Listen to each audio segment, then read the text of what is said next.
Welcome to Performance Intelligence, the show that unlocks potential for everyday life.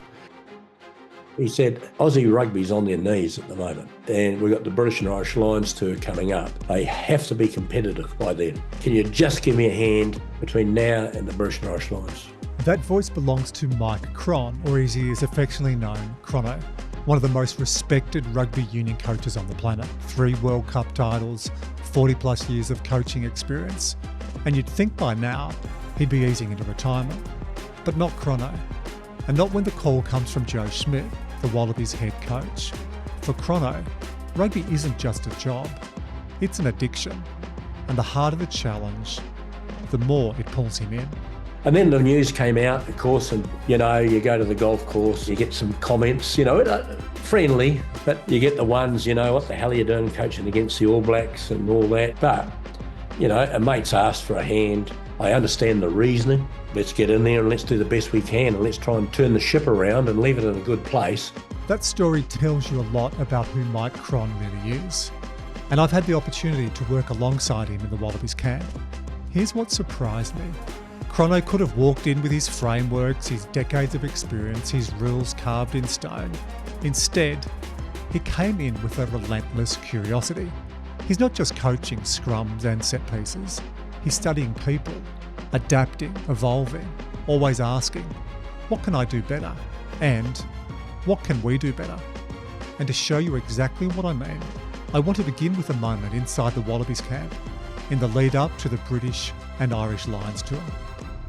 Where I want to start, there's a story that, to me, sums you up. This was in the Wallabies camp in the lead up to the British-Irish Lions game. The boys were training at Cranbrook School in Sydney. They did a weight session, and then after that, you were running a 1-hour masterclass in scrum technique. As you were setting up, there's screens, there's video technicians everywhere, the equipment's all laid out. You came up to me and asked me a question. You said, Maisie, can you give me feedback on this session on how I can make it better? I don't know if you realise at the time my heart rate spiked, my anxiety levels went up. I went like, Mike Cron, 40 years asking me, the mental skills guy, does a bit of leadership work in technique, and you said you wanted some constructive feedback. So I was watching. I remember James Slipper came up to me about 20 minutes into it because I had my mobile phone taking notes, and Slip said, what are you doing? I said, Crono's asked me for some feedback on how he can improve.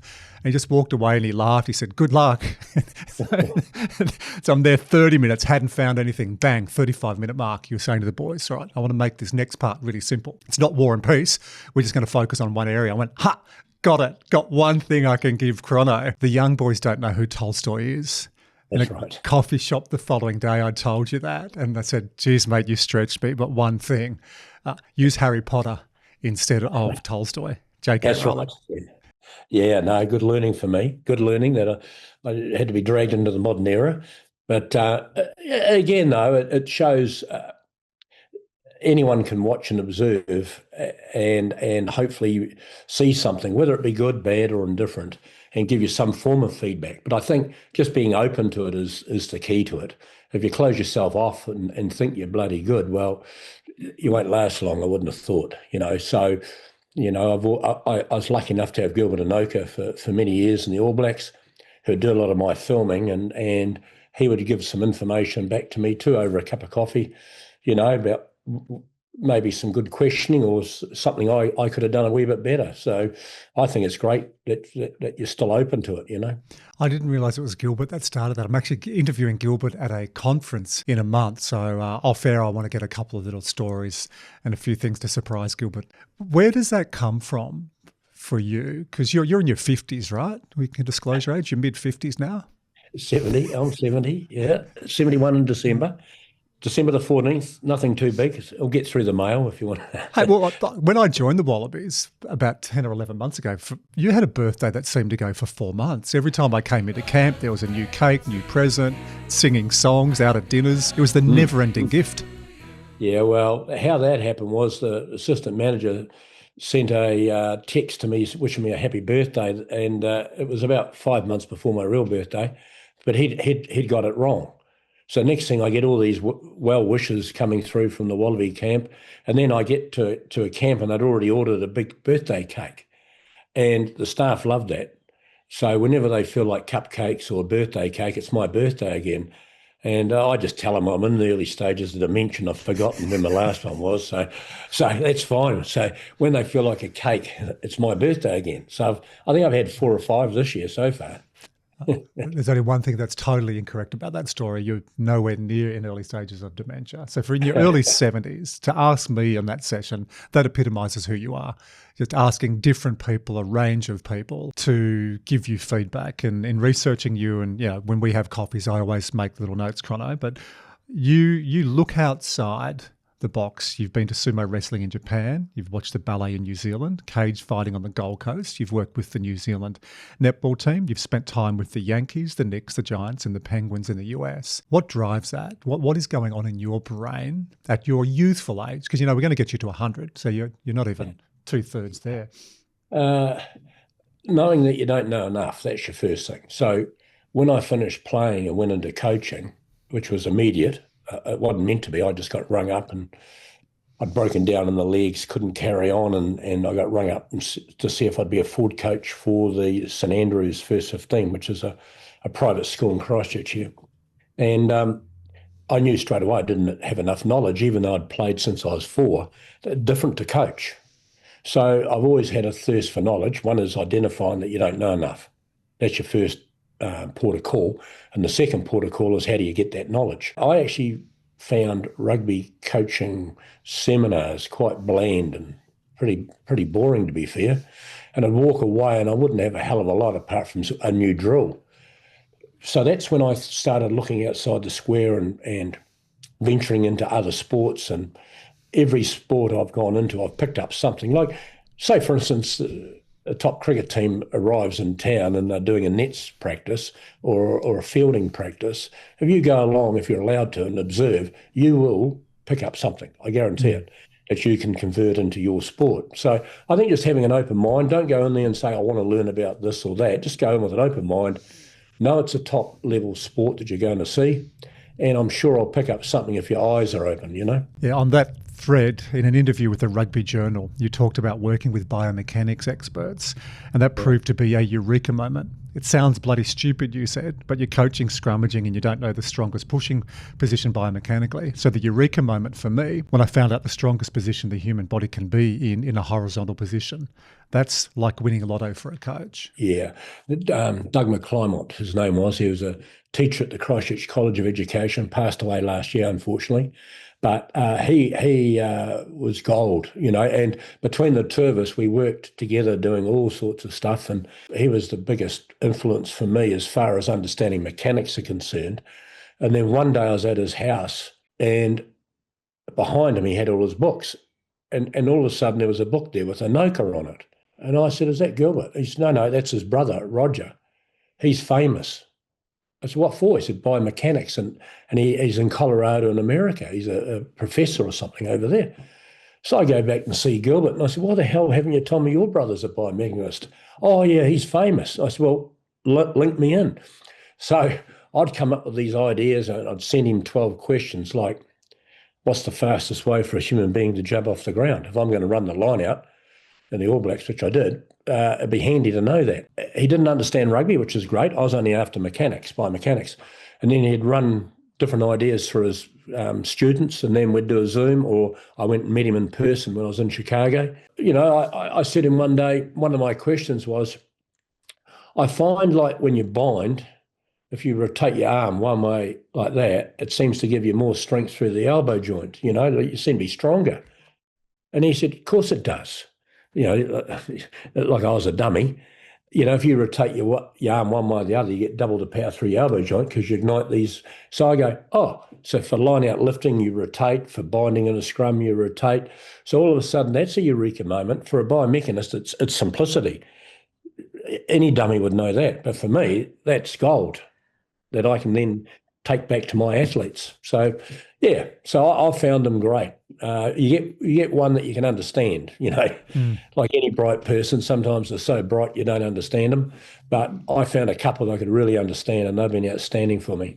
I like what you said in relation to Roger, that he didn't understand rugby. So it was good because he wasn't getting blurred by anything to do with the game or rules or what's the flavour of the month. He's just talking complete biomechanics, and that's what I wanted to know.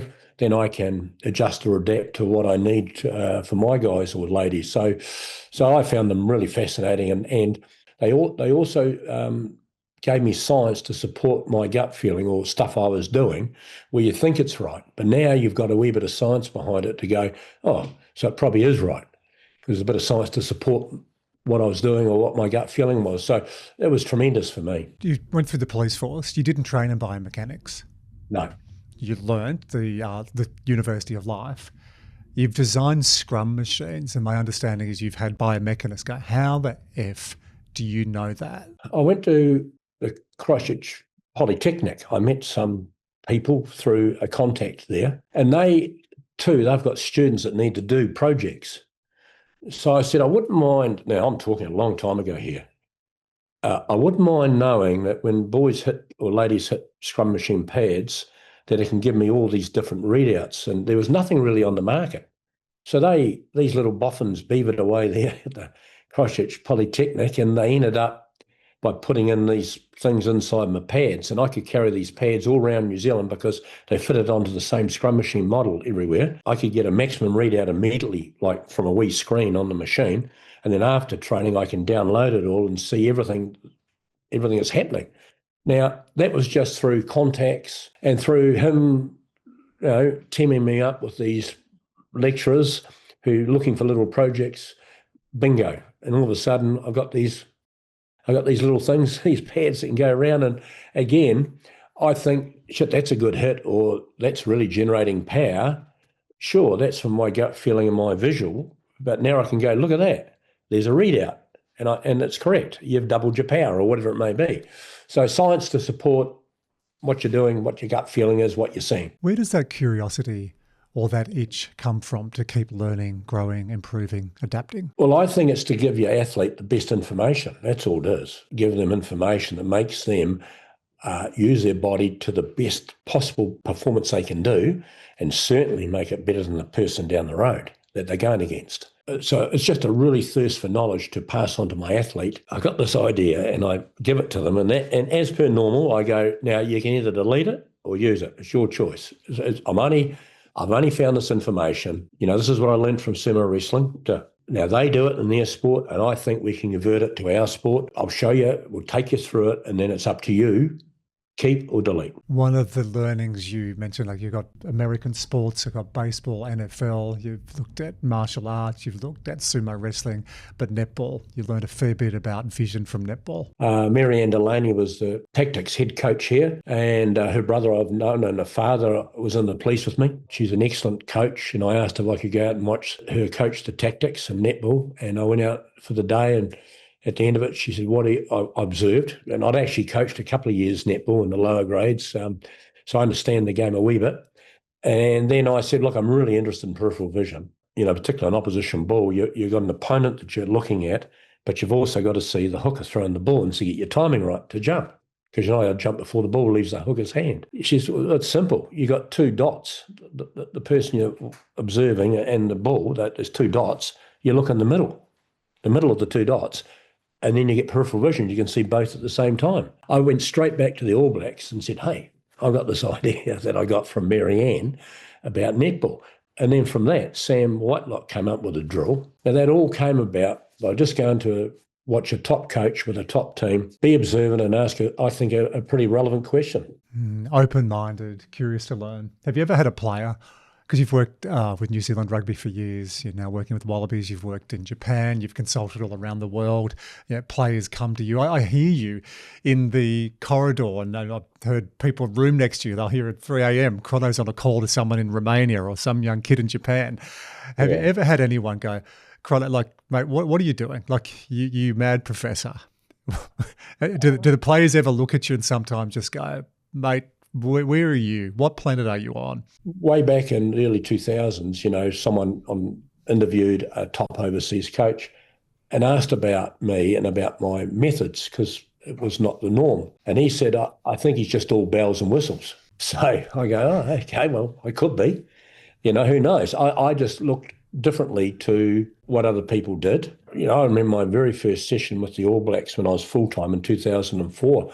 I look back and I go, what would make me do that? What would make me have the balls to actually go and do this activity with them? It was all about social loafing. And I got him in a circle and I asked one of the boys who's his favourite band, and he said some rock band and da-da-da. And I said, well, you've watched them, they've gone off stage, you want them to come back, what do? He said, oh, you clap them back on. I said, bring them back on, away you go. So he starts clapping away. And then I got all the other boys to join in. So there's 18 forwards clapping, and I stopped them. And I said, now, when you clap by yourself, just show me with your hands, how loud were you? He said, oh, I was that loud.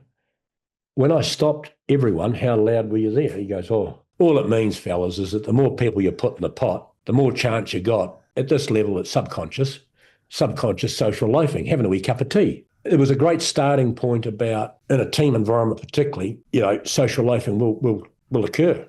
All you can do is make sure that when you're feeling a bit knackered, or you've just been for a big run and you're knackered and you've got to go and do some set piece, you are our prime candidate to be a social loafer.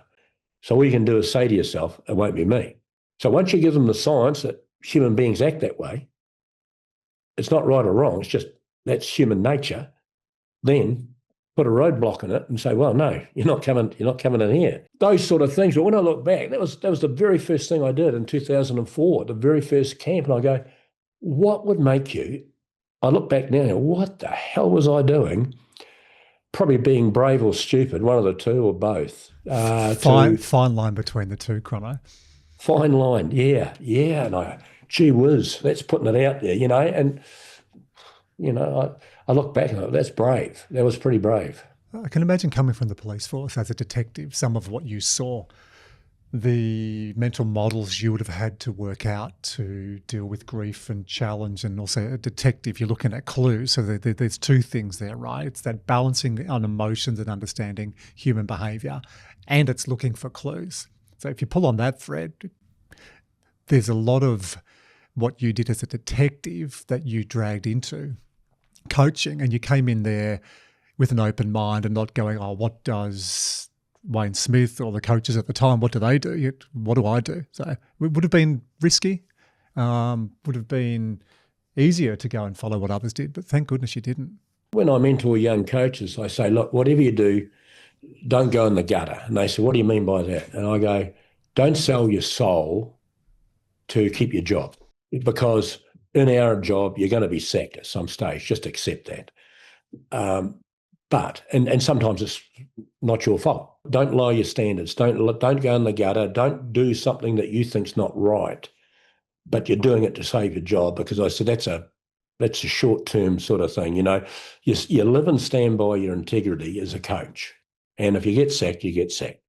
As a young man, I was coached by a lot of guys who lied to you, basically. We're going to do 10 of that. No, we'll do another 5 or just bloody tell me if you want to do 15, I'll do 15. But I think you've got to have a line as a coach and go, no, I'm not going below that line. My word's my word.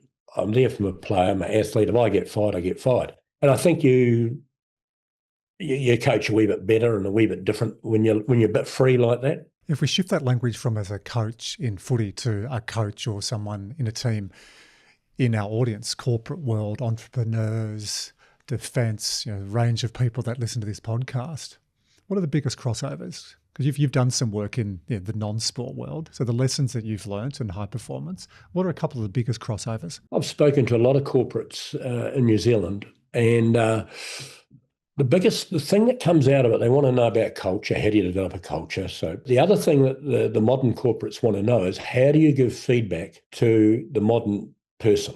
So I give them some true examples of me giving feedback to ladies I've coached and to males I've coached, because we're giving feedback not at the end of a year on a person's performance.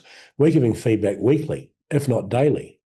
So you're so used to it, and you know what works. You know what's accepted by the person listening. The other one they're interested in, and one of the big banks changed to this too, was once a week we'd hold a big management meeting in the All Blacks, and we'd just get a little wee bit of paper, and there'd be 5 questions on it, and we just have to tick it, and then hand it back in. Took 20 seconds. One was, how well you're sleeping. So 1 was poor. It went from 1 to 5. 5's outstanding, 1's poor. Just tick. How well are you nailing your role? Tick. How valued do you feel? Now, that's the big one in a team or a corporate. How valued do you feel? 1 is you're the bit of dog shit stuck on the bottom of your shoe. 5, you feel loved, right? So you tick that. How much enjoyment are you having at the moment? There was 5. You can make up whatever questions you want. And every week we just do that, hand it in. If anyone was a 1 or a 2, we'd take a bit of action, and Gilbert would go around and have a chat and make sure. And you get people like when I'm talking to corporates, I actually did this openly one day. I had about 300 managers there, and they had to do it all. And I say, there was a small percentage who valued themselves in the environment as a 1 or a 2. Whereas when you talk to the big bosses, they thought it's all rosy. Everyone loves this place. No names, but here's the percentage that feel like a bit of dog shit. So sometimes the boss views the person, and loves them, but the person doesn't feel that coming back to them. So perception's reality. So perception is, I don't feel very valued here. Reality is, yep, we value you a lot. So by doing those little 1 week, little 20-second things, you can nip things in the bud. You don't have to wait for an end-of-year review or something. So a lot of the corporates really like that. They like that simplicity, and you action it and you get on the front foot. It's one of the big differences between sport and corporate, because if you hear someone sometimes go and say, hey, I've worked in professional sport for 20 years, here's how you kick more goals, grab the ball, get it out to your game drivers, and half the audience is there going, what's he talking about? This has no relevance to the corporate world, but this does. Yeah, your annual review. So you can be way off in January, February, March, throughout the rest of the year. We sit down December.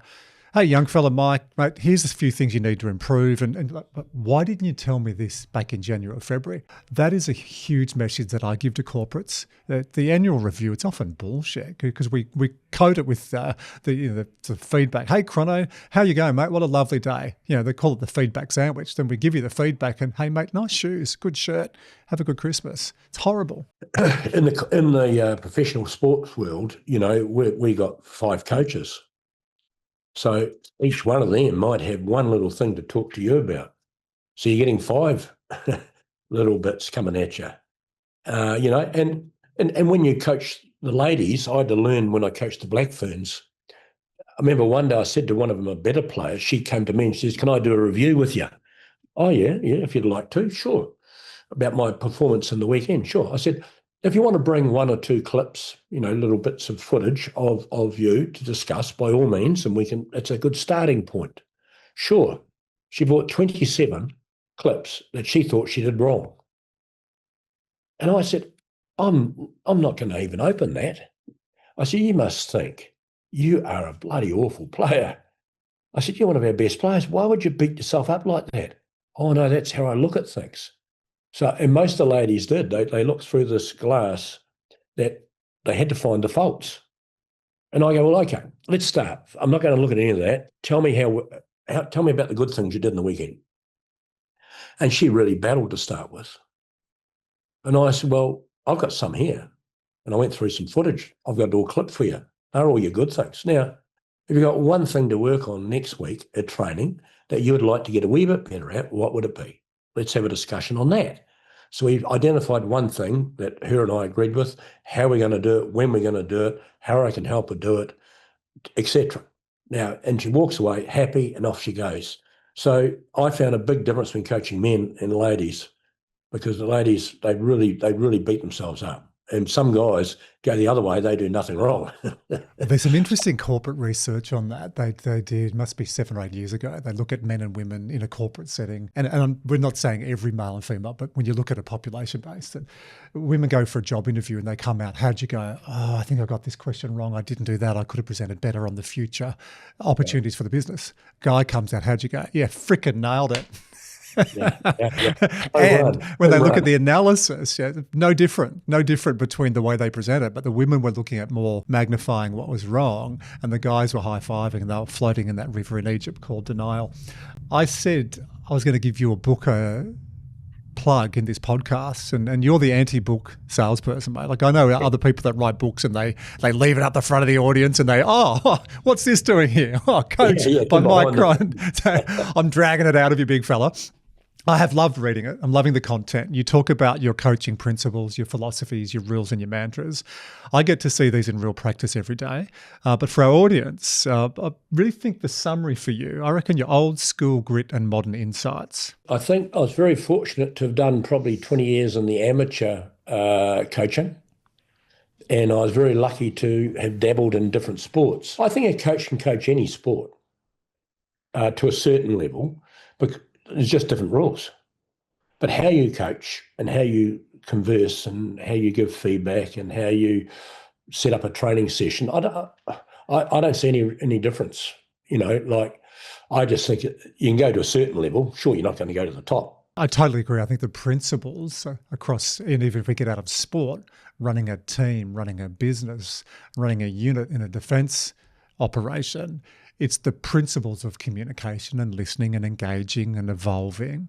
But you've also got, that's why I think that old school grits, there's got to be a bit of toughness and robustness around performing at a high level. It's not easy, and we don't sugarcoat that. If anyone wants to be world class, you've got to work your ass off. But you've adapted, you've evolved. So I see this real juxtaposition of the old school toughness and the new age connection and evolving and adaptation. When you're giving a feedback to your athlete says, how do you reckon I went on the weekend? Goes, well, out of 10, how would you rate it? If 10 was your very best game of your life and 1 was a shocking game, where do you see yourself? So first off, I'd want to know where they see themselves. And then I've got a rough figure in my head, because I've looked at the game, I've gone through it, I've analysed it, I know, I've done clips, and if we're roughly right, I go, yep, I'm about that too, mate. And what do you reckon? Well, What do you mean working on? Do you reckon that got better? Yeah, I do. What was your speed of thought like? I work with a few of the boys on your speed of thought. How quick were you to react to a changing picture?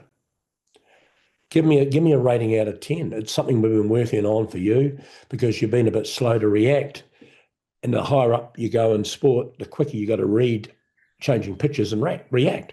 I mean, you haven't got time to think. You're just reactive. So let's work on that. We can do it at training and we can give it a rating, etc. And then go, righto, what do you think we need to work on? And some of them, I'm pretty good. I think I'm okay. Well, I've got a couple of things I wouldn't mind running past you.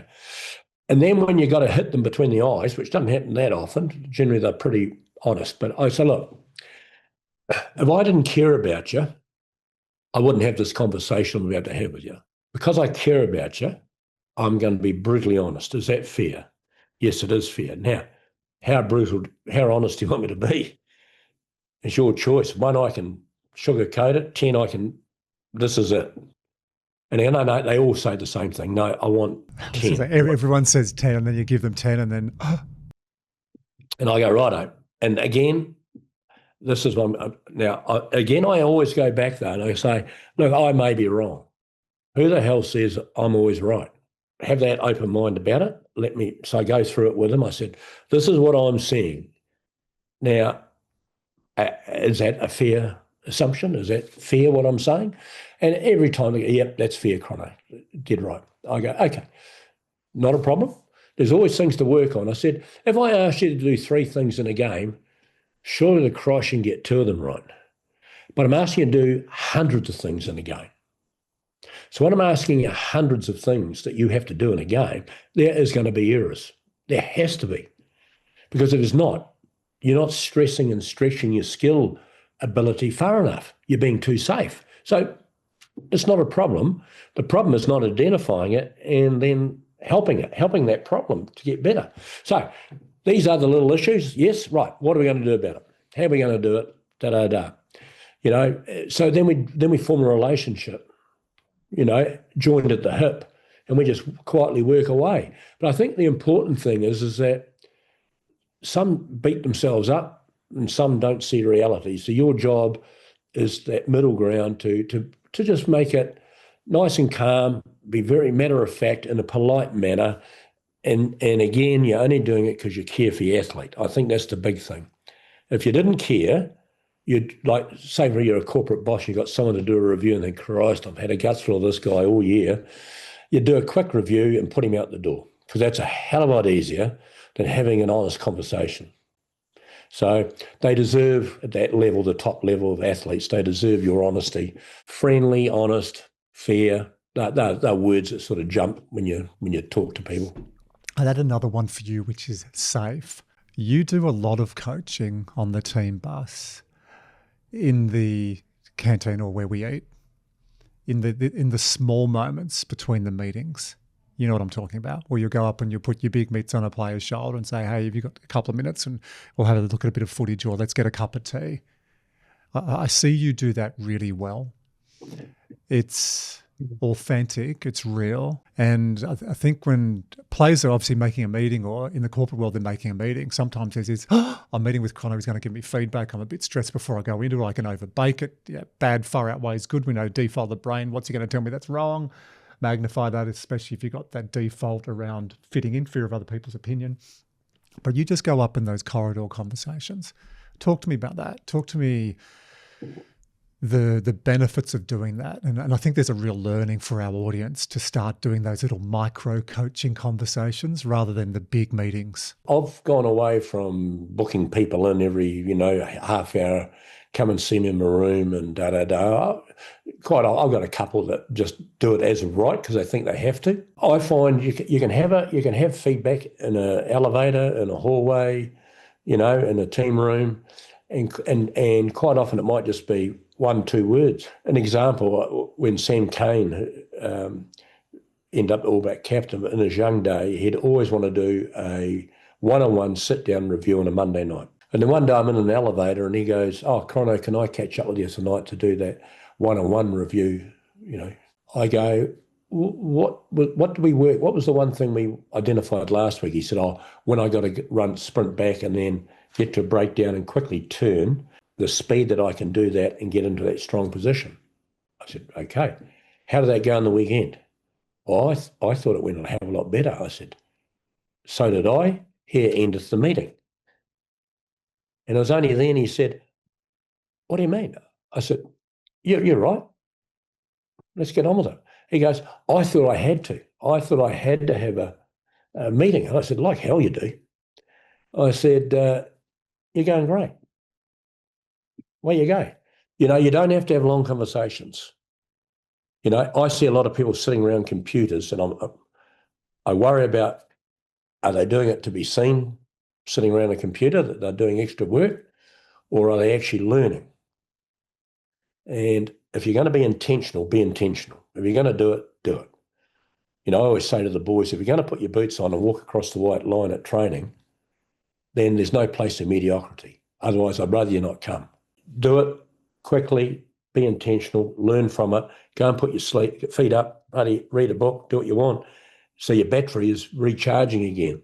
So you can be better for yourself and for me tomorrow. Your book is called this. Your identity is linked to this. The philosophy, the red thread, is all about this. Coach. And I think a big lesson for our audience, Crono, is no matter what your role, even if you're an employee and you've got a manager, or you're even running by yourself, a self-employed solo operator, bringing coaching into your life with your kids, your partner, your family, your community, the workplace. I love that message, mate, that it doesn't have to be a 1-hour booking in Outlook back to back. It can be a corridor conversation, like the example with Sam Cane. You got it, mate. Get out of the lift, go have the night off. Like it's the moments. But you've obviously got this radar or this filter that you're looking for, that you're having conversations. You mentioned the police force before, and I think when you're in there, I was there 23 years, you don't actually know you're getting trained in certain things. And probably one that you get trained in is observation. Joe Smith actually says something last week to us, to our coaching group, that some famous coach overseas said, coaching is observing. Like, what a great line that is. Coaching is observing.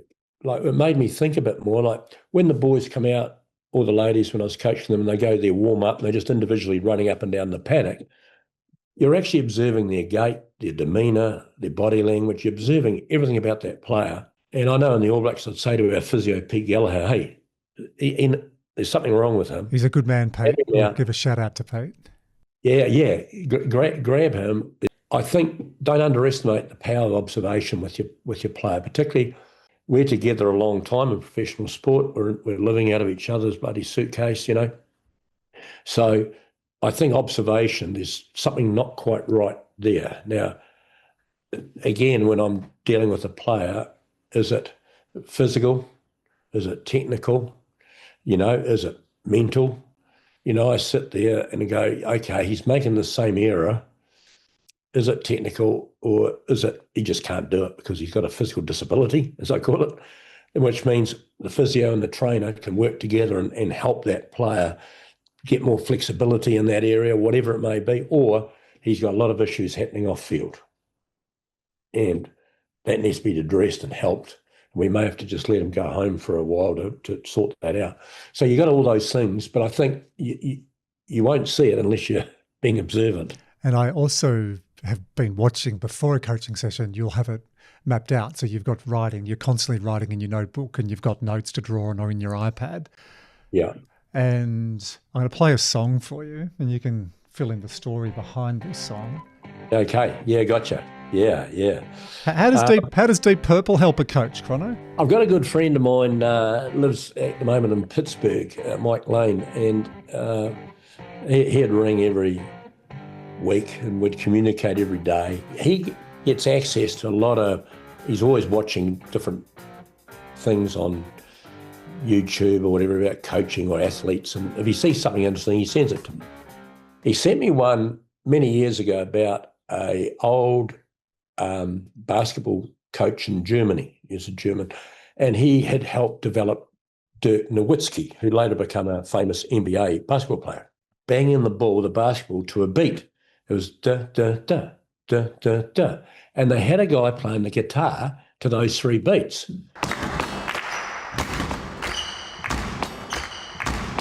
And then they brought in an opera singer, and this lady is singing with the guitar, and all the boys are bouncing their balls to the beat.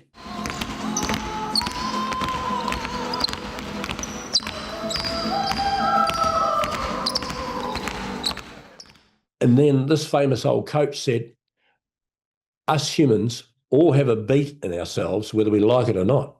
We have a beat. And I go, that is a fascinating bloody statement. And I didn't know what it meant. So I sent it out to the All Black coaches and Gilbert, and they all came back with the same thing. Out of 40 minutes, this one, 90 seconds about this music resonated with them. They all said the same thing, basically. That's fascinating, but we don't know why. And I didn't know why. It is fascinating. I wonder how I can use it. And nothing happened. And then 3 o'clock one morning, it'd be at least a month later. I go, got it, eureka. So I get up and I get on my computer and I start banging away there. And I come up with how I can use it. We had an All Black camp coming up. In my very first session, I played the 90 seconds of the basketball coach saying, we have a beat whether you like it or not, and demonstrating this basketball is bouncing the ball to a beat with a guitar player and an opera singer. And I said to the boys, they're looking at me like I bloody had 3 heads at this stage. And I said, now listen, I got an idea. They go, yeah, and this is it. And I push play again, and there's Deep Purple on stage banging out Smoke on the Water. Now the 3 big beats of Smoke on the Water is down, down, down, equal sort of get you down, down, down. I said, you know how I'm going to use this? And the boys go, they thought, what the hell's happening here? And I said, in scrummaging, you got your setup, and then you hit the opposition, and then we call loading. Loading means isometric loading, so strong pressure without going anywhere. And then the ball gets fed, and then you push. That's the theory. I reckon our loading isn't as good last year as it could be. Now, that could have happened because of my coaching. I may not have coached it well enough. You may not have understood what the hell I was trying to get through to you, because it was a new sort of concept back then, this loading. Either way, I reckon we can have a crack at getting it better. Now, what I'm going to do to you, I'm taking you outside now to the scrum machine. My analyst has got 2 big speakers set up on the scrum machine. We're going to crouch bind set. Immediately on the set, those 3 beats of Deep Purple are going to blast out over the speakers, and we're going to load for those 3 beats. I don't want you to go push, push, push. I want you to go, down, down, down, and just getting stronger, stronger, stronger with the isometric loading. So we're walking out to the field, and I hear Kieran Reid and a couple of others going down, down, down. Oh, hello, I might be onto something here. Anyway, we hit this bloody machine, and the music blasts. I'll never forget the backs all stopped training because forwards aren't meant to have fun, and certainly not with music. So we did about 3 or 4. I said, how does that feel? And the front row said, geez, that feels great. Well, let's do it live. So we carried the speakers over. We whack in, down, down, down. I said, now, how are we going? We got in a wee huddle. I said, do we keep it? Do we delete it? They said, no, we keep it. And that's all we did. Didn't mention it again. Didn't play any more than that. But that there was the music being played for them. Now, at the end of the year, when I look back on that year, I go, did we load better? The answer is yes. Now, is it because I just brought it to the front of their brain? Is it because there's a bit of bloody music going on in the background? I wouldn't have a clue. It could be bullshit for all I know. But the end result was they loaded better. The breakout story from this is Deep Purple secretly coaching the All Blacks to global success. Crono, there are so many other stories I could talk to you about. I'll be mindful that we could have a half-day podcast. I'm also mindful there will be a bunch of people watching this on YouTube or listening on their podcast platform, just feeling a little bit overloaded, a bit inept, perhaps imposter syndrome, going, oh, Maisie and Crono, it's all right for you guys to crap on about working with the Wallabies and working with these elite athletes and striving for world-class performance. But I am doubting myself. I've got massive imposter syndrome, or I've got problems with confidence. This fascinated me. In your book, you say, I watched my first test as an All Blacks coach in June 2004 from home. I'll be honest, I was shitting myself. I had that nagging question, am I good enough? That stayed with me for 6 years. And I wanted to pull that quote out specifically. One, that surprised me. Two, for anyone who's digesting this podcast going, oh, I don't know whether I can do it. My view, Crono, I think most people have imposter syndrome. It's just the range. So I call imposter syndrome, it's a bit like Goldilocks and the Three Bears. This amount of imposter syndrome is just right. So the first time I officially joined the Wallabies, it was back last year in September. Manly Seagulls had just played a big game against the Bulldogs, a preliminary final, and Manly won. And I literally walked across the ground from the Oval at Homebush across to the Pullman Hotel.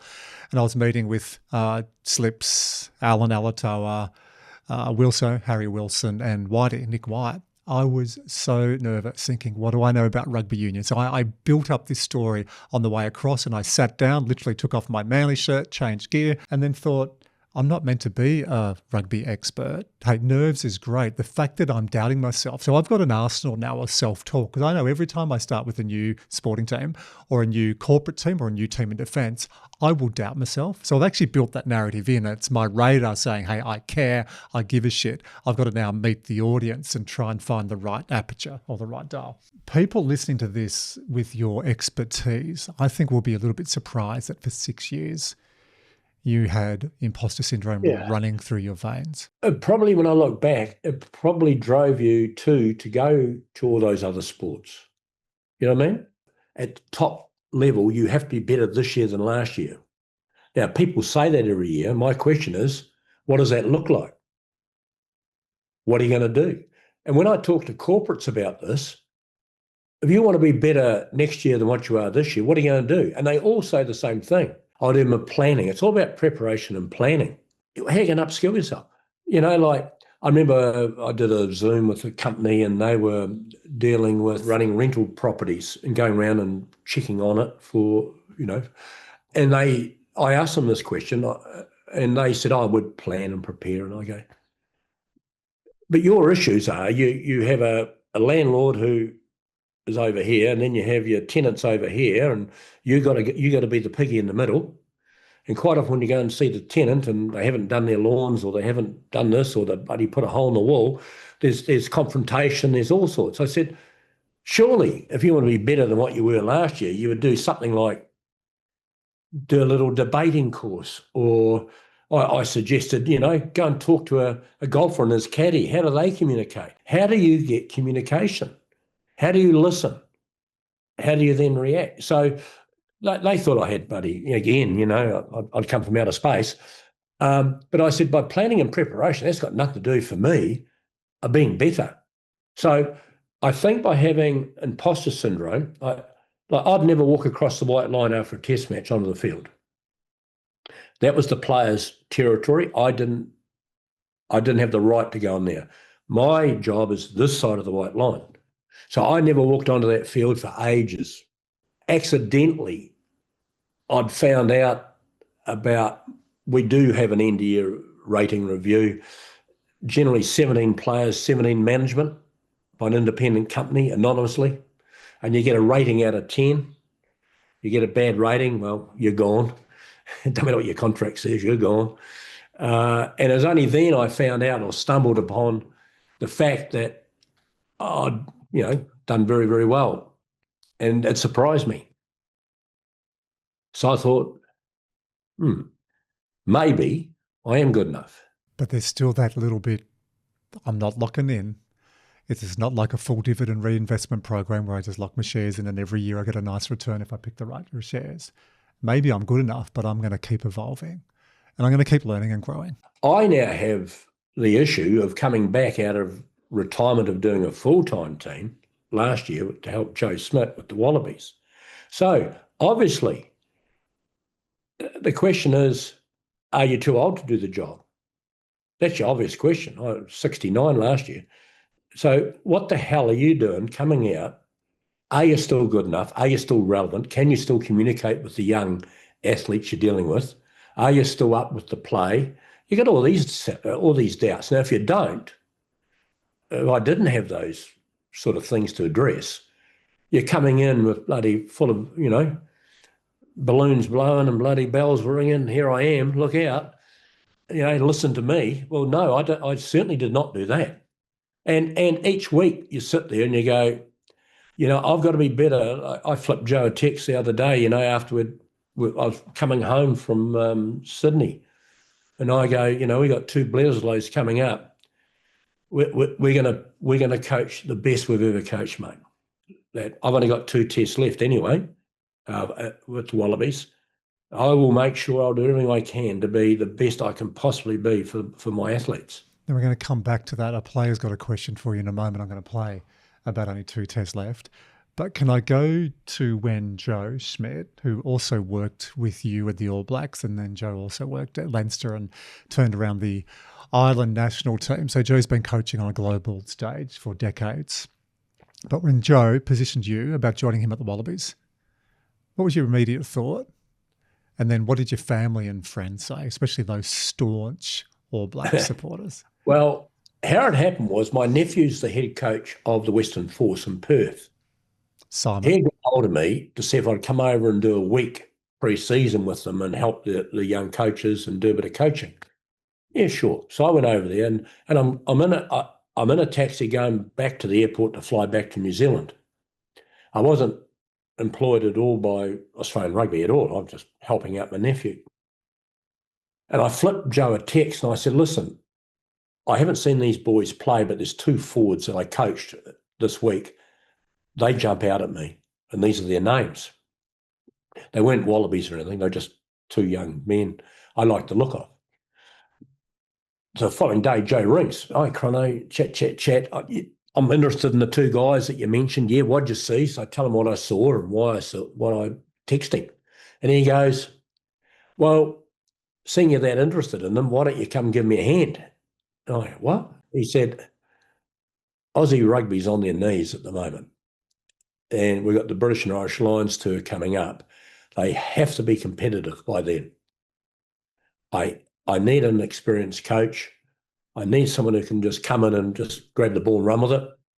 Can you just give me a hand between now and the British and Irish Lions series?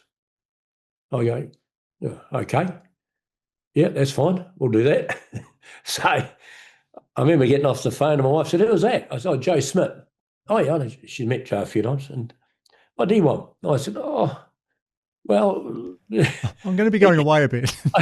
he's got a wee problem over in Aussie, he's taken on this role and they got a few issues and they want, the bottom line, I'm going in to help him and see what I can do just between now and the British and Irish Lions tour, and that's me. I've finished, and then we set it up, hand it over to Aussie coaches, and move on.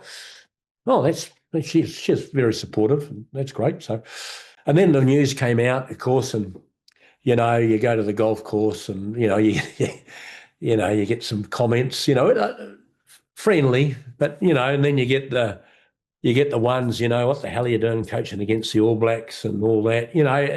A lot of it's done with tongue in cheek, and I go, yeah, I'll battle to do that. I understand that, but a mate's asked for a hand. I understand the reasoning. It's a short-term gig. Let's get in there and let's do the best we can, and let's try and turn the ship around and leave it in a good place, and then hand the baton over and get the hell out of there. So that was the plan. It's been elongated a wee bit now. I've got to do the rugby championship with Joe. Joe's staying on to July next year because that's when Les Kiss, the head coach that they've appointed, will finish his contract at the Reds. So it's all about contracts. So I finish after we play the All Blacks in Perth.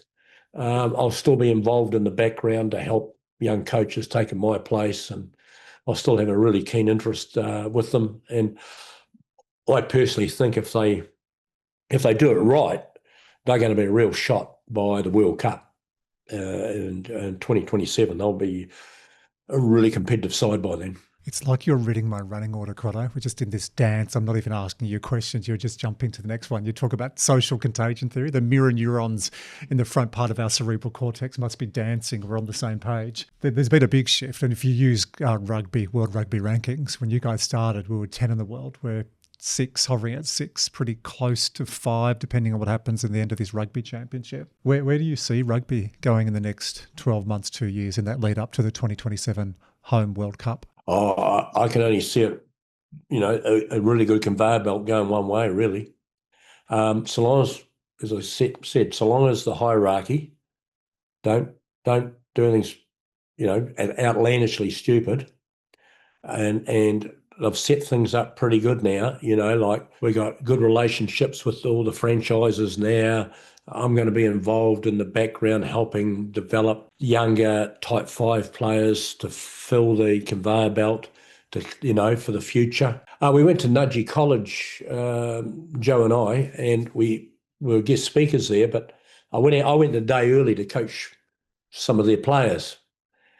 And they have 35 rugby teams there at the college with 100 employed rugby coaches. There's nothing like that in New Zealand. It's unbelievable. That's a lot of coaches, 100 coaches. And it was day one of the year for them. They asked anyone who wanted a trial for the first 15 just turn up. 100 young men turned up, and straight away I took a session and I thought, right, those 4, they'll do me. You could just tell talent. The training fields were sublime. They had 6 training fields. They got everything. And I'm going, how the hell can't Aussie rugby tap into things like that? There's a bit of a gap between this sort of private school and the Super Rugby, yeah. Yeah. So I'm going to be loosely involved in helping them in the background with a bit of that younger stuff, type 5, to help develop, help to get a conveyor belt going to build a big pool of players. Well, I started this saying you're effectively known as the Scrum Doctor. It would be remiss of me to do a podcast with you, Crono, without asking some of our young men in the Scrum their thoughts on you. I've got an audio message from 2 of our players, Wallabies captain Harry Wilson, young Wilso.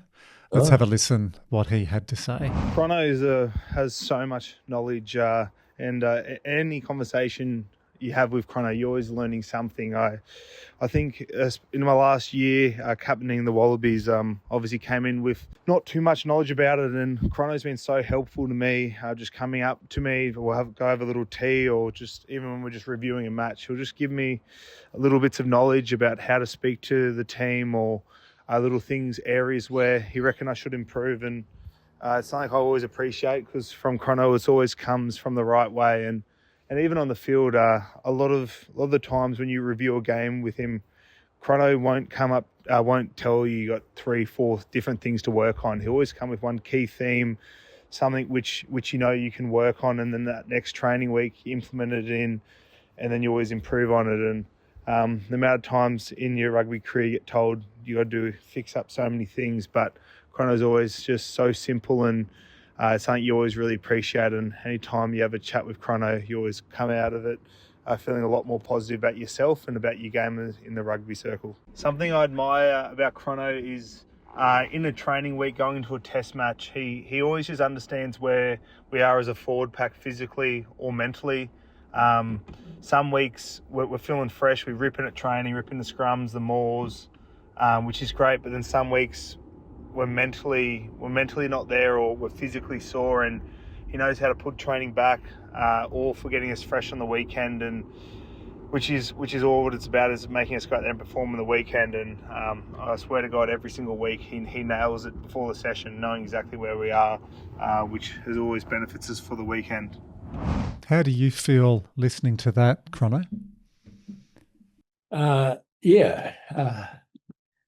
He touched on some really good points. Know your athlete, know who you're coaching, know who you're talking to. That is one thing where I find modern coaches overcoach. They show too many clips and give too many messages. My reasoning is, if I've got a big rock, I want you to work on the big rock. Now, if I give you a big rock along with 7 other smaller rocks, that big rock becomes a pebble along with the rest. So identify your big rock. I only want you to work on one. Now, in the background, you'll chip away quietly at training and tidy up those other 6 little pebbles. But I think be very careful as a modern day coach how much messages you put out there and how much you show in clips. The other thing with Harry is a new international captain, and I just gave him some stories about how Richie McCaw, who's a quiet man like Harry, but Richie would go to like his leaders in a huddle. Rito, what do you think of this? So-and-so, what do you think of that? And he'd divert, and the leaders would then put it in. No, you've covered it all. I don't need to say anything. So just different ways that you don't have to be always the flag bearer as the captain. That was one of the big observations listening to that live then, because, I work with Harry every week. I'll catch up with him. We'll just do a quick review of his game, what works, some of the other things he's working on as a captain, and then move to the next week. And keeping the messages clear. I can hear a lot of the lessons that you've impacted upon Harry coming out in our conversations now, which plays to target, keeping it simple. And I'll leave it there because all those conversations are confidential. Yeah. But I can really see the influence you're having on him. And isn't he growing as a leader? Magnificent.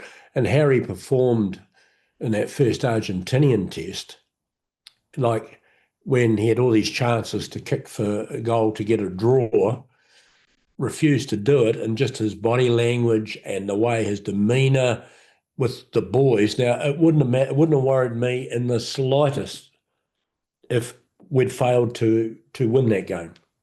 Wilson's there now. He'll leave it at the back. It trickles through the legs to Nongor. Ikitau, there's no one there with him. He gets it away. The ball!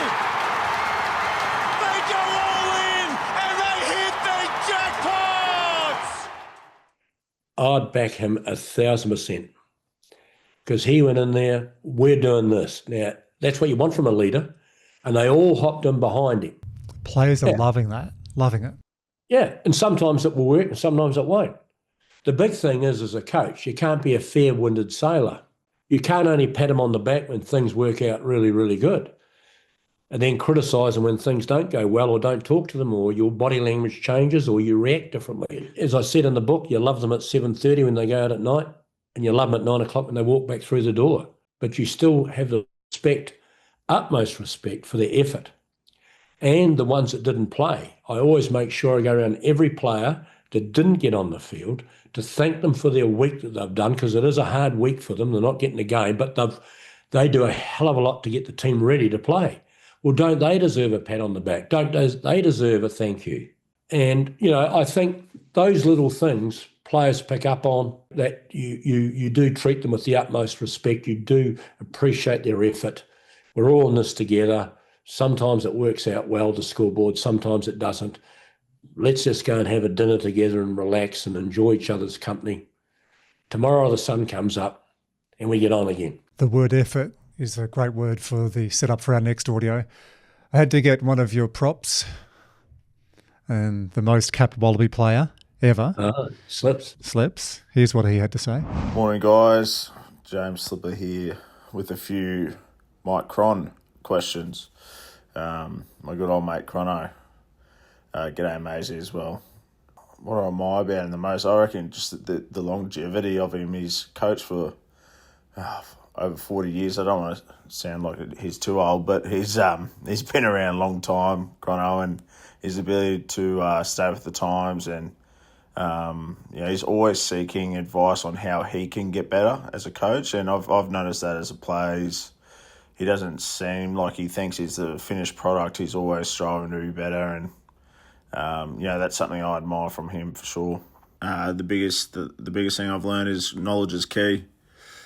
So emphasising why you're doing something or how you're going to do it, and the reasoning behind why you're doing it is really important for us as players, and Crono's really delivered that, and I've probably learnt that the most off Crono. And why do I think he's so good at what he does? Probably three things come to mind is,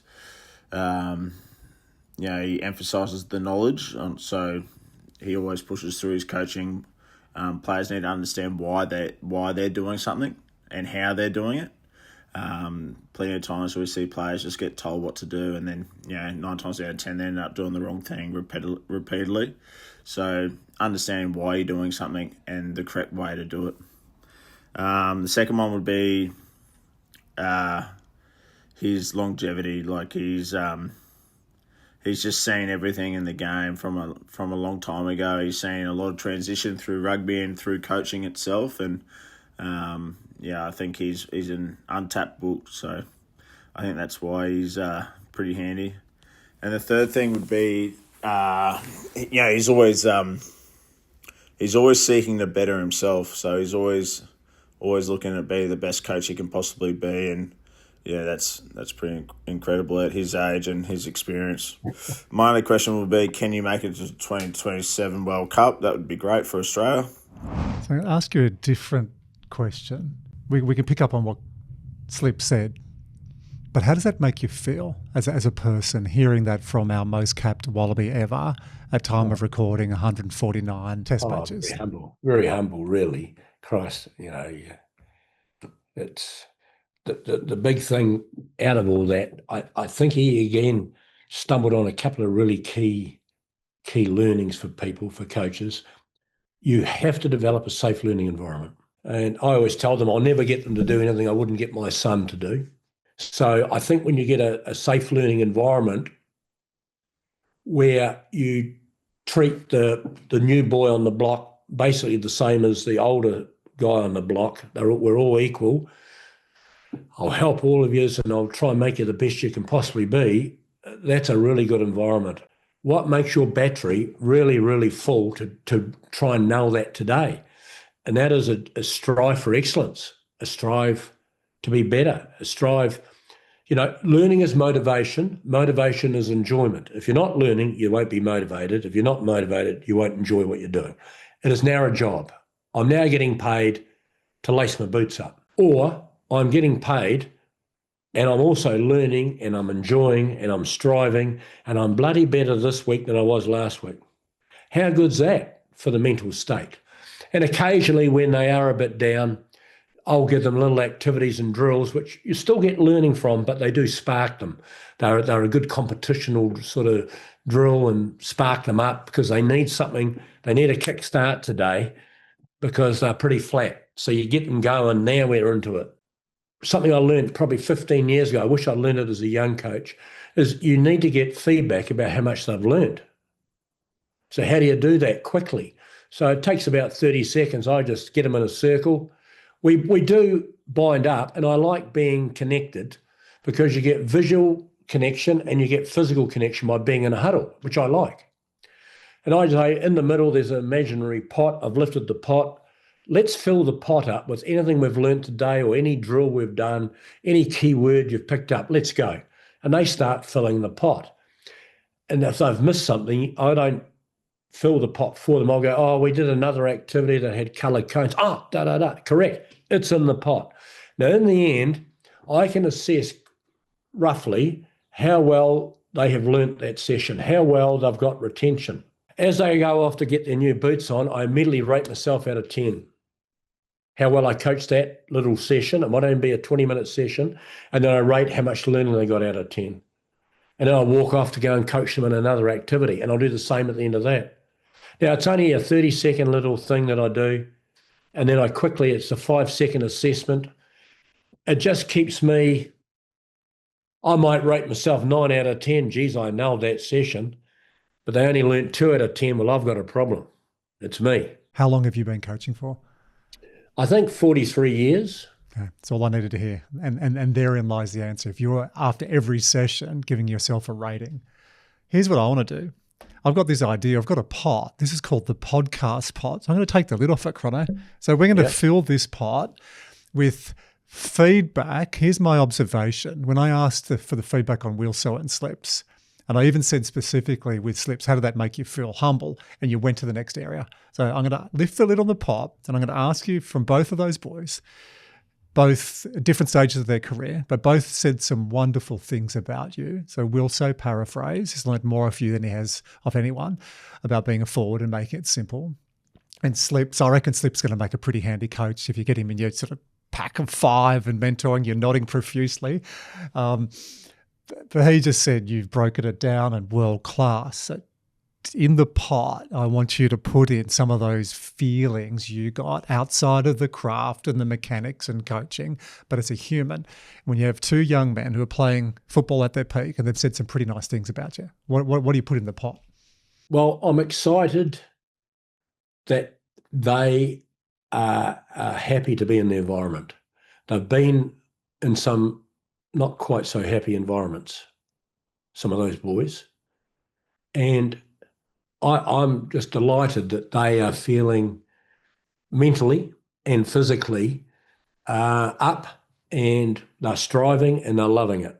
So that is wonderful feedback for me, that the environment that Joe and all the other management and players have established. You're doing it again. You're externalising. This is not about Joe. Well, and we'll make sure Joe hears this. You go, Maisie. I just think, as a person, mate, you must just listen to that and go, what? Yeah, well, hopefully they're not bullshitting me, but I don't know. It's just wonderful to know that they are picking up on stuff that I've been trying to quietly install. Like, as I said, like safe environment and simplicity. To coach simple, you got to know your subject very well. Have you got the Kiwi don't like praise? Awen, who's a Kiwi in the studio, is nodding profusely. It's a Kiwi thing, and I've got some Kiwi friends. I know I have to pitch differently. When I talk in an Australian audience, my aperture's probably 6 or 7 out of 10. I do a couple of big gigs in America every year. There I'm a 9. If I spoke how I do in America to a New Zealand audience, they'd all think I'm an absolute wanker. So I dial their aperture down to probably a 5. So there is a Kiwi thing. But do you find it hard to sit in that and take feedback that people are saying, Crono, you're fucking good. We love what you do. Thank you.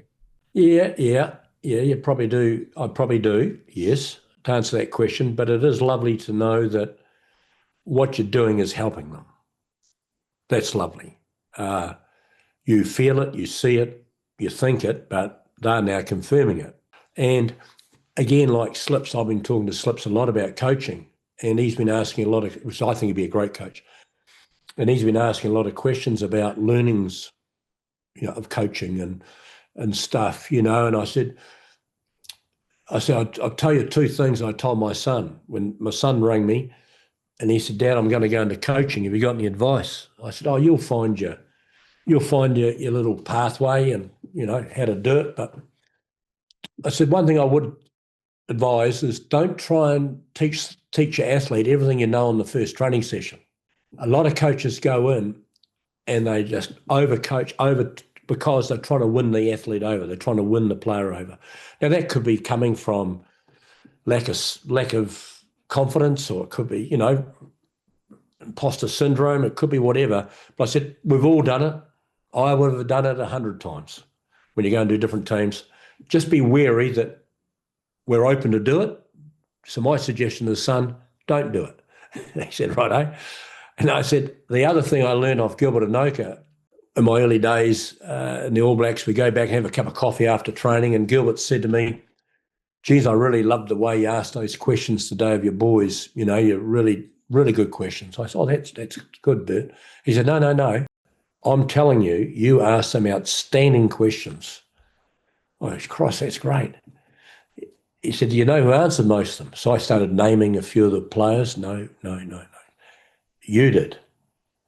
He said, do you know why you did? I said, no, I got no idea. He said, young coaches are scared of silence. Now, that is another great line and a great learning experience I got from someone observing me. So I passed that on to my son. So remember that when you ask a question and they don't answer immediately, don't fall into the trap that we've all done of answering it. In we go. So I actually ended up carrying a pole that, like a camera pole that folds into itself, and I just had the pole and I'd lean on like that, lean with my hands on top and talk to the boys when I'm asking a question. So I was relaxed. My body language was relaxed. My eye level was lower than the player, so it's non-threatening.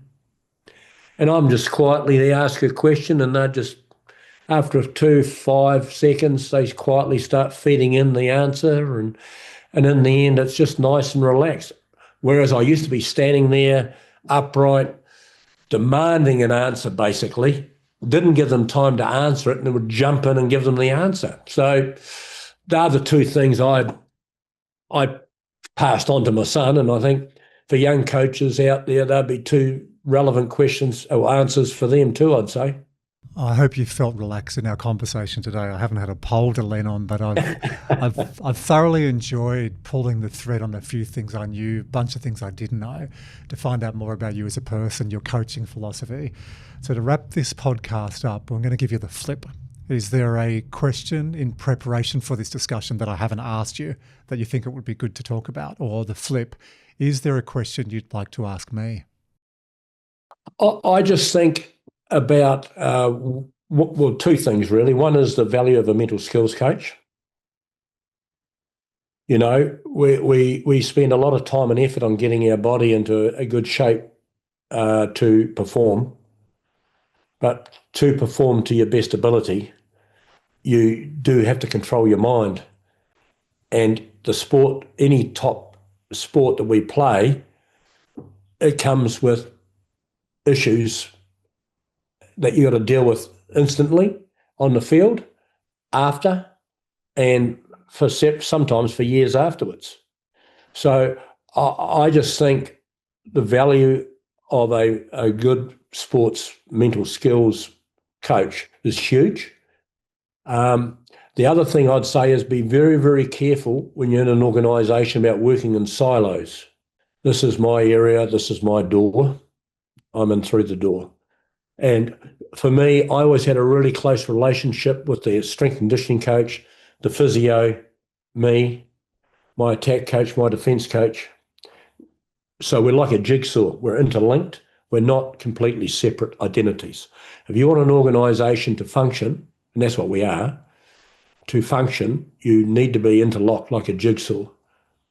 So for me, I carry a wedge from the door. When I'm in my room in the hotel, my door is open with the wedge open. People walk past, they can come in whenever they want. If my door is shut... I didn't realise you seriously wedge it open when you're in your room. Yeah. If my door is shut, it means I'm either not in the room or I'm not open for business. I'm reading a book. You're probably doing a Zoom call with someone in Romania. A kindy nap or a Zoom call. But I think it's really important that you don't work in silos. If you're going to be in an organisation, you have to have a wee jigsaw linked somehow.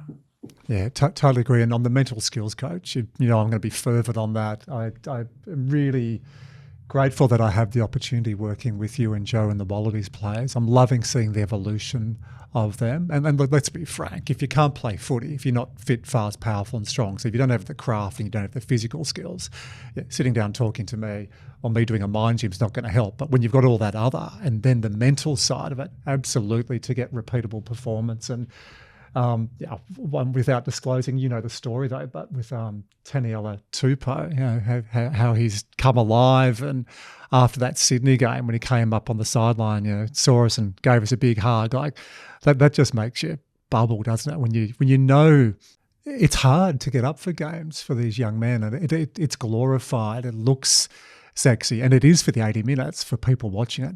It's freaking hard work, and you've got to go to some depths. I just love, mate, that I've got the opportunity, to get on this train and seeing the revival of rugby and having a small part to play with you guys in that.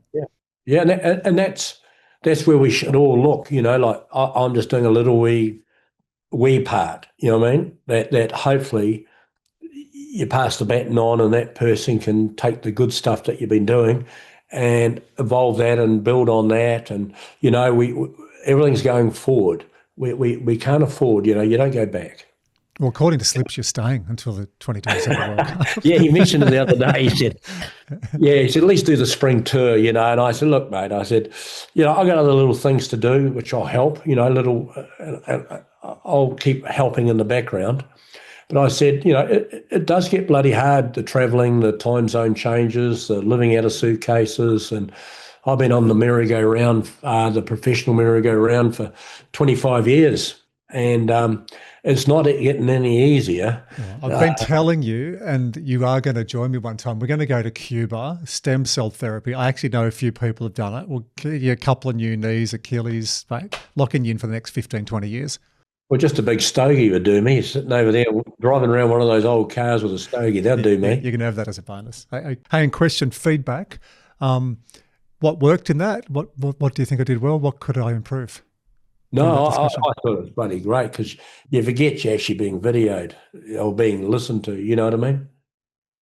You forget you're just talking to a mate on a bloody phone here, on a Zoom.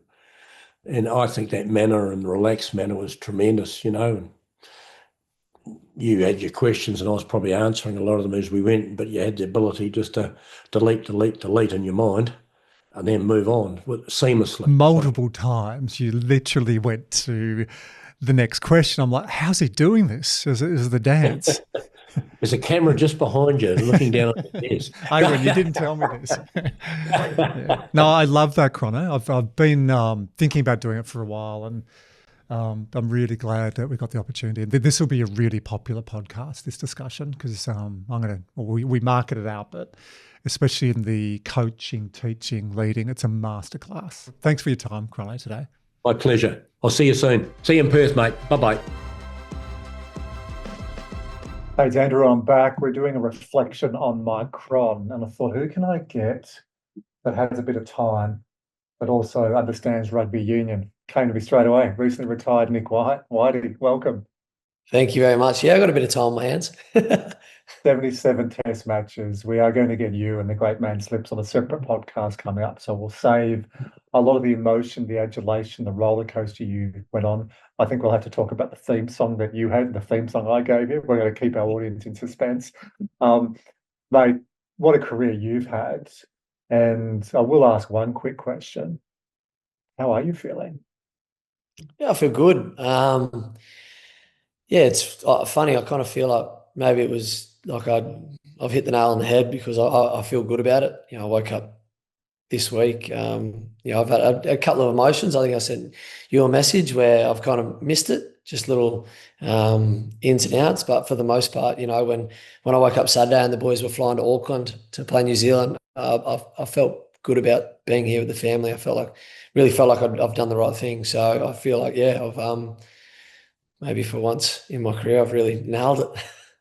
I think you nailed a few things. We'll save the rest for an upcoming podcast with you and Slips. You had a listen to this podcast with Crono?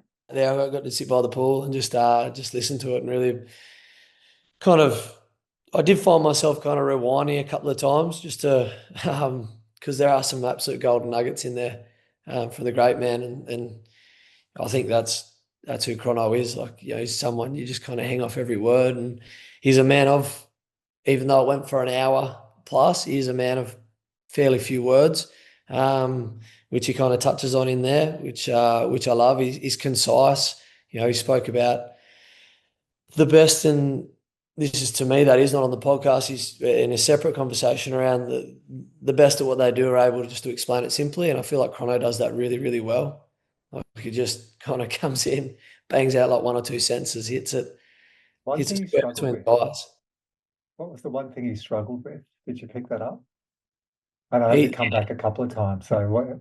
Like he struggled every time someone said something nice about him. He was quick to just straight away pick up on, let's just talk about what some good points Slip spoke about I there. even said with Slip, specifically in relation to Slips, I was conscious of the questioning. How does that make you feel? He said, it's great just seeing the boys and where they've come and the alignment with Joe. It's like, no, Crono, how does it make you feel? And I had Awen in the podcast studio, and she's Kiwi, and she was just going, it's a Kiwi thing. Isn't that interesting? He has been coaching for 40 plus years. It's one of the things that makes him such a great man.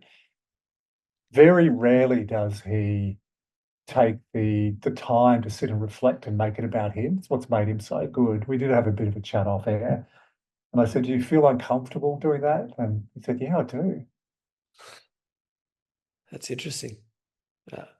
He certainly deserves everything that and certainly the rugby world. And I think more than just the rugby world hold Mike Cron in such a high space. But it's interesting that he feels uncomfortable in that, because he's 43 years is unbelievable, and he's got presence about him. Like, if we've been lucky enough to sit in that presence, and for those who haven't, like, it's just and that's what I've written kind of down here from, and it's just like, Crono has something about him that when he walks into a room, before he even has those few words, and he does hit it, like, he has a presence about him. He doesn't really have to say much, and it calms people and gives them a confidence. As a forward, the amount of time they spent with Crono, and you heard from Slips and you heard from Wilso, your teammates, and they were just glowing, and their messages, when I listened back, it was like they'd listened to the interview. He's really concise. He tells me the right message at the right time. You've backed up that as well. He just has this sixth sense, this innate ability to cut through all the clutter and the bullshit and tell you what you need to know right there and then. But as a number 9, as a back, traditionally they say the forwards and backs don't get together. That's bullshit. I won't see you hanging out with your forwards mates. But what did Crono teach you specifically? Do you have any clear messages? And I know you've been doing a lot of reflecting the past couple of weeks. What reflections have come in that Crono's helped you with, or you've learned from Crono? I think I've kind of had a fair few conversations with Mike before listening to this podcast, but I reinforced just a few things that he kind of told me. So I've been asking a few questions around coaching, and it's interesting from listening to the podcast. And this is I think the part that's the most impressive thing about Mike is didn't actually learn too much, because he lives it and breathes it, and he's consistent to it. And it's just like that not over coaching, man, a few words. Like I love what he said about I love you at 7:30 in the morning. I love you at 7:30 at night. And that's like going into a game, regardless of the result. And we've had some tough results over the last 18 months where the wheels have fallen off for a game or two. And he's no different in those games than he is the games where we've won and have, like at Twickenham or in South Africa, and exactly the same. And that's a credit to him, right? Like, it's easy to say. It's easy for him to sit on the podcast after 43 years of experience and say what it is to be a good coach, but he lives it and is a great coach. And that's like super impressive. So look, for me, I know it's going to be really hard, but something I've taken from him is, to not overcoach and not, spray what do you use in the podcast, surrounding the big rock with a heap of pebbles, and then it's just a pebble as well, I think I'm someone that could definitely fall into that trap, where everything's important, and when everything's important, well, then nothing's important. No one listening to this who understands rugby union will think a yappy number 9 will be at any risk of spraying pebbles and not landing a big rock. Come on, Whitey, where is your evidence? Where is your Yeah. evidence, young fella? Yeah. Well, look, news flash, you've released, so the transition from your career, you've had an amazing career playing, and you have been making that transition behind the scenes. So that was the other line of questions I wanted to ask you as someone now who's going from one career to the next. It's not like you retire. I actually think it's a bad word. I remember at KPMG, I retired. I'm still in my mid-40s, and yeah, they're not wheeling me into a nursing home. It's more of a transition. So you're making this transition from representing your country, 77 games, hundreds of games for Super Rugby. And now you've got an exciting blank canvas that you can go out there and paint the next part of your career. Imagine if we put a pin in 43 years from now. That it's mind-blowing, isn't it? So take you now, go 43 years forward. That's Mike Cron. Yeah, wow. It's incredible. That is so much experience, so much knowledge. And Let's come back to say 3 years or 5 years. Some of the lessons you've taken from Crono that you hope impact or influence the way you coach. I think what he mentioned at the start, and it's funny, it's what I see in not only him but Joe and Laurie as well, is just knowing you don't know everything and having a bit of an open mind. Yeah, I think I've been pretty like okay over the last little bit of time, knowing that I'm going to go into a transition of whatever that may be. But if it's into coaching, understanding that I'm going to have to learn a whole lot of new things. There's a whole lot of the coaching world that I don't know. And then I'm going to have to just be open-minded and learn what I can. And the funny thing is seeing that in someone who's 43 years down the line is still got that mindset is pretty cool. And I see it in Laurie and Joe as well. They're constantly evolving, adapting, changing with the game and bettering themselves, which is, cool to see that you're never the end product, right? You just continue to want to grow. Friendship for you. If you could go, hey, I want to play rugby at the top level, travel the world, meet people, earn a bit of coin, have some experiences, and then take that rolling into my next career and have a few role models along the way. Okay, here you go. I'll give you Laurie, we'll give you Joe, we'll give you Mike, give you a couple of lots of other coaches along the way. I don't even know whether you realize how much you've picked up subconsciously until you start coaching, and then you'll find, oh shit, I just said something in a frame like Joe said, or I've ramped up the energy. I love hearing the Lord when he ramps up the energy. You can see him almost building before he gets up in front of the boys, and just that wisdom from Crono. So that'll be really interesting in a couple of years. And other coaches you've had along the way, just seeing which parts of them you bring forward, and also which parts you don't, because which parts of you is your unique message and your unique coaching. Yeah, it will be interesting. Look, I don't think I'll be as measured and as calm as Crono ever. But I'd certainly have tried my best. I've got a book where I've gone through all my coaches from all the way back to when I first started playing the game as a kid, right up until Joe, Mike, and Laurie, and tried to write down all the things I thought they did really well and impacted me. And all the things. Oh, hang on. So this is something you've put together recently, or is this something you've kept along the time with different coaches? I did start it quite a while ago, but I reckon I started it 3 years ago. So I reckon the early coaches, it's a fair bit of reflection. Hard to remember all the way back then, but that was about when I first started thinking that coaching might be for me, and it was suggested to me. By Dan Palmer, who works at the Waratahs, and to write down all the learnings I had from coaches and things that I don't like. But it'd be interesting to see what I take. But I think I've been absolutely blessed in the ones that'll be like right at the forefront of my mind and fresh, like right up there, like probably the three. Right up there, it was three best coaches, not only for me to have had, but also in rugby. Like Mike Cron has spoken about highly across, and Joe and Laurie across the rugby world. very lucky to have those guys. And if a bit of them rubs off on me, then far out, I'll take that. That's a good starting place. Jeez. What a great resource having that book. That's going to be a gift for you. And for our audience that maybe doesn't have a book, I'm often asked by an emerging leader, like, what is leadership? How do I become a leader? I think it's a really good activity for our audience, Wiley, to think about leaders that they've had. Coaches are leaders. Coaches are specific to sport and some specialist skills, but leaders you've had in all parts of your life. Who are the leaders that have really impacted you? What are the great messages? You can also do the flip on that. Who are the leaders that have annoyed you or pissed you off? And there can often be one or two messages in that. That can be one, hey, it's a little bit close to home. They've given you some home truths.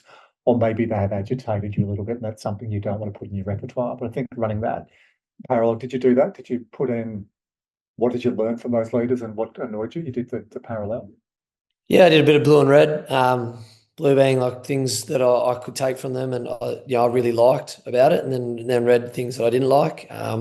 Certainly seeing it from a player's perspective and trying to put on a coach's hat when doing it, because sometimes you've got to be able to see the bigger picture. And but yeah, there's certainly things that some coaches along the way have done that I thought, you know what, if I ever got the chance, I'm not going to do that. So look, easier said than done, but it's been good for me because it certainly over the last kind of 3-4 years of I would say my relationships with coaches have been very different because of, I guess, this exercise, and I have a bit more of an understanding of what they're going through. And yeah, it's not an easy job. It's not. It was a good exercise to do that. It was a great exercise to get Crono and record his thoughts and get his wisdom. So before we wrap up, is there anything you learned about Crono that you didn't know? And I'll lead to give you time to think. It didn't surprise me, but I didn't know that he goes up to every player and really makes an effort. We've got a touring squad, normally 36, sometimes 38 players. You'll have 23 selected. So what's that? 13 to 15 that are playing. And he goes up to each one and says, thank you for your service this week. Thank you for putting in, because we're all part of the team. That said so much about him. I didn't realise he did that. Yeah, I'll add to that. I noticed it last year, and again, it's something I noticed because I wrote in my book about one of the coaches that did it, and I really like it, is on the Monday, the non-23 will train, and we'll do fitness. And when I say we, like I was a part of the non-23 at this one stage when I noticed, and Mike would come up and watch. And I was thinking, that's interesting. Like a lot of coaches won't come and watch that. And he'd come and watch you train, because usually the starting team the 23 will go and play the game, and a lot of the focus will go to them. And then after training, then on 23 will get flogged doing fitness. And he'd come and just stand there and watch, hold the water bottles, bring the water bottles out. And he thanked us on a Monday after it. And I thought, geez, that's good. And I'd had a couple of coaches do it before, and it's something I certainly think has a huge impact. And it's only a small thing just to come up to watch the boys train, just the same way you watch the starting team train, especially when they're, going about their work, getting flogged. And he certainly, again, he doesn't just say it on podcasts, he lives it. It's congruency, everything he does, he backs up in his behaviours.